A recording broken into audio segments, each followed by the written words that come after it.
Chapter 1. To Baree, for many days after he was born, the world was a vast, gloomy cavern.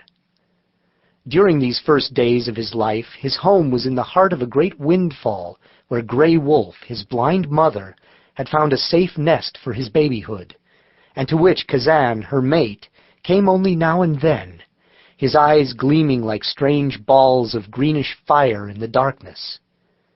It was Kazan's eyes that gave to Baree his first impression of something existing away from his mother's side, and they brought to him also his discovery of vision. He could feel, he could smell, he could hear, but in that black pit under the fallen timber, he had never seen until the eyes came. At first they frightened him, then they puzzled him, and his fear changed to an immense curiosity. He would be looking straight at them, when all at once they would disappear. This was when Kazan turned his head. And then they would flash back at him again out of the darkness with such startling suddenness that Baree would involuntarily shrink closer to his mother, who always trembled and shivered in a strange sort of way when Kazan came in. Baree, of course, would never know their story. He would never know that Grey Wolf, his mother, was a full-blooded wolf, and that Kazan, his father, was a dog. In him, nature was already beginning its wonderful work, but it would never go beyond certain limitations.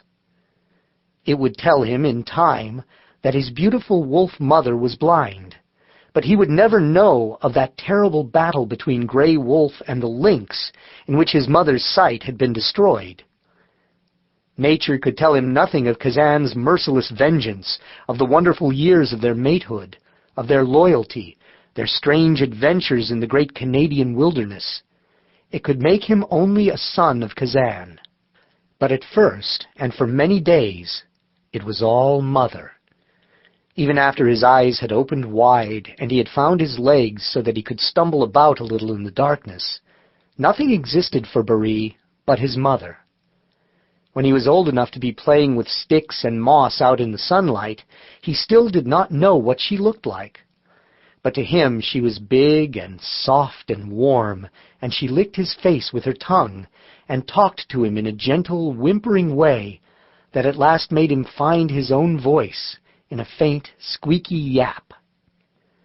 And then came that wonderful day when the greenish balls of fire that were Kazan's eyes came nearer and nearer, a little at a time, and very cautiously.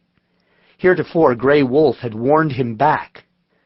To be alone was the first law of her wild breed during mothering time.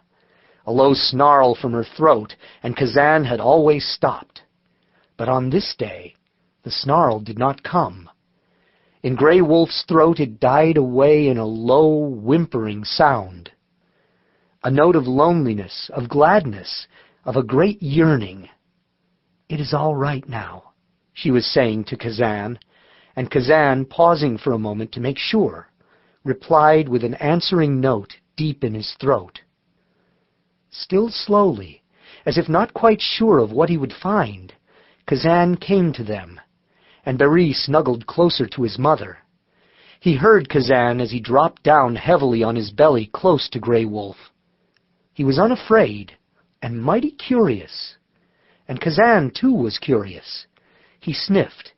In the gloom his ears were alert. After a little Baree began to move. An inch at a time he dragged himself away from Grey Wolf's side. Every muscle in her lithe body tensed. Again her wolf blood was warning her. There was danger for Baree. Her lips drew back, baring her fangs. Her throat trembled, but the note of it never came. Out of the darkness 2 yards away came a soft, puppyish whine, and the caressing sound of Kazan's tongue. Baree had felt the thrill of his first great adventure. He had discovered his father. This all happened in the 3rd week of Baree's life. He was just 18 days old when Grey Wolf allowed Kazan to make the acquaintance of his son. If it had not been for Grey Wolf's blindness and the memory of that day on the Sun Rock when the lynx had destroyed her eyes, she would have given birth to Baree in the open, and his legs would have been quite strong. He would have known the sun and the moon and the stars. He would have realized what the thunder meant, and would have seen the lightning flashing in the sky. But as it was, there had been nothing for him to do in that black cavern under the windfall, but stumble about a little in the darkness, and lick with his tiny red tongue the raw bones that were strewn about them. Many times he had been left alone. He had heard his mother come and go, and nearly always it had been in response to a yelp from Kazan that came to them like a distant echo. He had never felt a very strong desire to follow until this day, when Kazan's big, cool tongue caressed his face. In those wonderful seconds, nature was at work. His instinct was not quite born until then.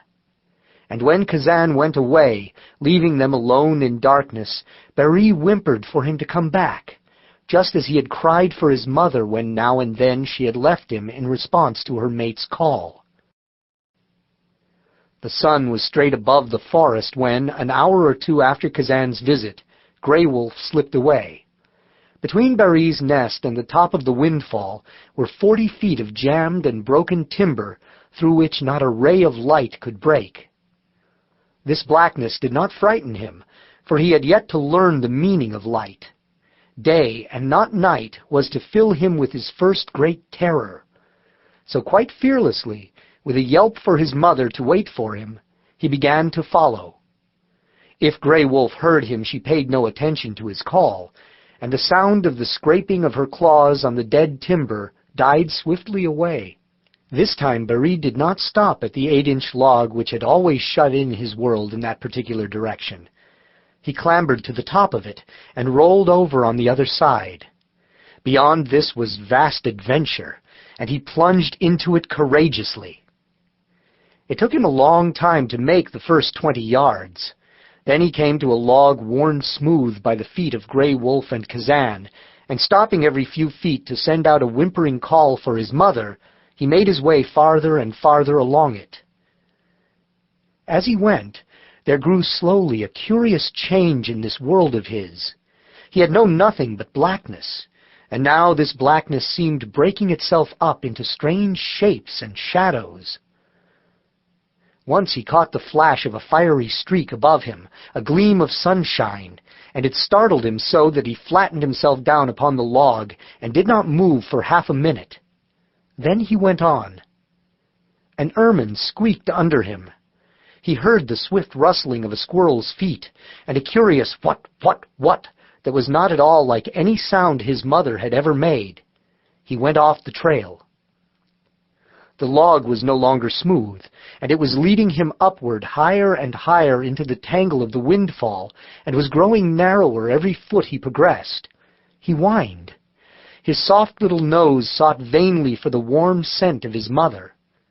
The end came suddenly when he lost his balance and fell. He let out a piercing cry of terror as he felt himself slipping, and then plunged downward. He must have been high up in the windfall, for to Baree it seemed a tremendous fall. His soft little body thumped from log to log as he shot this way and that, and when at last he stopped, there was scarcely a breath left in him. But he stood up quickly on his 4 trembling legs and blinked. A new terror held Baree rooted there. In an instant the whole world had changed. It was a flood of sunlight. Everywhere he looked he could see strange things. But it was the sun that frightened him most. It was his first impression of fire, and it made his eyes smart. He would have slunk back into the friendly gloom of the windfall, but at this moment Grey Wolf came around the end of a great log, followed by Kazan. She muzzled Baree joyously, and Kazan, in a most dog-like fashion, wagged his tail.